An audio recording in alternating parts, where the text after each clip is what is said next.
Hi friends, ഇന്ന് ഞാൻ നിങ്ങളുടെ മുമ്പ് പരിചയപ്പെടുന്ന ഒരു കിഡിലൻ ടിപ്സാണ്. എല്ലാവർക്കും ഉപകാരപ്പെടുന്നൊരു വീഡിയോ ആയിരിക്കുന്നത്.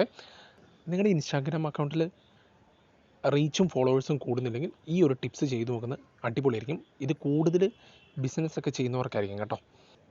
ഓക്കെ, നമുക്ക് ഇൻസ്റ്റാഗ്രാമിൽ രണ്ട് അക്കൗണ്ട് ടൈപ്സ് ആണുള്ളത്. ഒന്ന് ബിസിനസ് അക്കൗണ്ട്, ഒന്ന് ക്രിയേറ്റർ അക്കൗണ്ട് എന്ന് പറഞ്ഞ സെക്ഷൻസ്.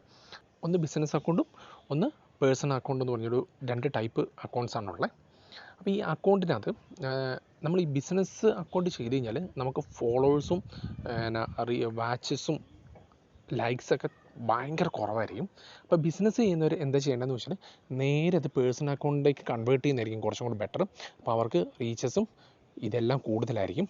നിങ്ങളൊന്ന് ട്രൈ ചെയ്ത് നോക്ക്. അപ്പോൾ എങ്ങനെയാണെന്ന് വെച്ചാൽ നമ്മളെ ഒരു അക്കൗണ്ട് എടുക്കുക. അക്കൗണ്ട് എടുത്തിട്ട് നമ്മുടെ അതിൻ്റെ റൈറ്റ് സൈഡിൽ മുകളിൽ കോർണറിൽ ആ 3 വരയിൽ ക്ലിക്ക് ചെയ്ത് കഴിഞ്ഞാൽ നമുക്ക് നേരെ താഴേക്ക് വരിക.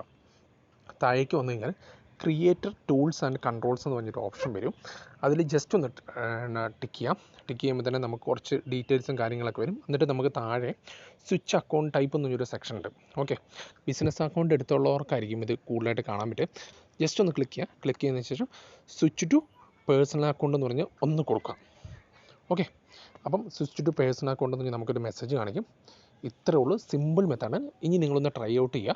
കാരണം നിങ്ങൾക്ക് ഇനി റീച്ചസും ലൈക്സും ഷെയർസും കൂടുതലായിട്ട് വരും.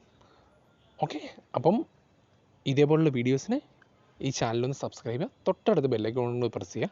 കാരണം ഞാൻ ചെയ്യുന്ന പുതിയ വീഡിയോസ് നിങ്ങൾക്ക് അപ്പോൾ ലഭിക്കാനാണ്. അപ്പോൾ നിങ്ങളുടെ ഫ്രണ്ട്സിനൊന്ന് സജസ്റ്റ് ചെയ്യുക. എന്തെങ്കിലും ഡൗട്ട്സും കാര്യങ്ങളും ഉണ്ടെങ്കിൽ നിങ്ങൾ ജസ്റ്റ് ഒന്ന് കമൻറ്റ് ബോക്സിൽ രേഖപ്പെടുത്താം. ഓക്കെ, അപ്പോൾ അടുത്ത വീഡിയോ കൊണ്ട് കാണുന്നതിന് വരെ ഓക്കെ.